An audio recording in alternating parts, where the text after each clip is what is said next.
Saya memang tak tidur ya, sampai terus sahur je lah. Terus sahur, terus semayang, lepas tu tak tidur, tidur sekejap je pukul 7 dan saya dikejutkan bahawa saya terpaksa datang ke masjid ni untuk bersama-sama dengan puan-puan dan tuan-tuan sekalian.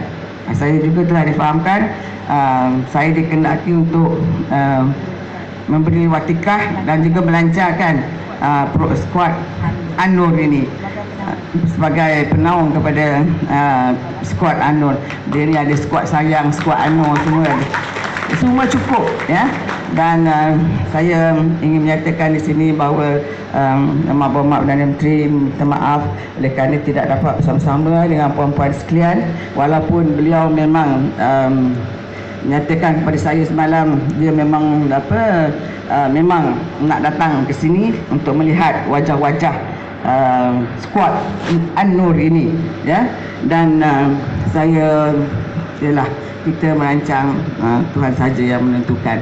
Jadi saya harap puan-puan sekalian, inilah akibatnya bila diorang bergaduh sesama diorang, sasarannya negara lain ya. Ini tak dapatlah kita tentukan ataupun tak dapat kita salahkan, sehingga kita dapat keputusan penyiasatan pula. Dan Yang Amat Berhormat Perdana Menteri juga mengirim salam kepada semua yang hadir di Dewan ini. Dia memang dia pun tak tidur, mata dia merah. Saya ingat tadi saya tak nak datang, maklumlah kita ni isteri patutnya jaga suami dulu ya. Ya Tok ya, patut Tok jaga suami dulu baru jaga orang kan. Tapi Datuk kata tak apalah. Dia kata you pergi cepat, orang tu menunggu. Dia kata I'm okay, tapi cepat-cepat balik dia kata.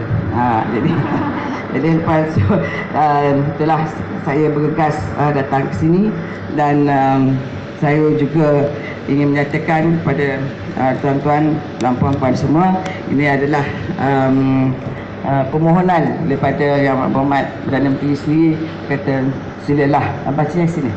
Baca Yasin sempat tu buat tahlil kepada masa-masa yang beragama Islam yang telah terkorban di MH17.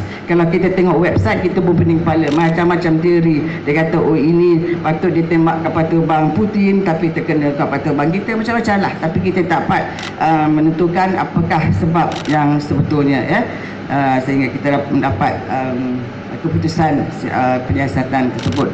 Jadi saya juga telah difahamkan bahawa Datuk Seri Najib akan bercakap dengan Putin pada hari ini. Dan saya juga hantar juga lah mesej mana yang saya kenal yang rapat dengan Putin. Saya kata suruh Putin lah telefon Datuk Najib, terangkan betul-betul, sejukkan hati-hati orang di Malaysia ni. Sebab kita sekarang ni memang kita rasa hot ya. Nak ingin mengetahui apakah sebab kejadian tersebut boleh berlaku.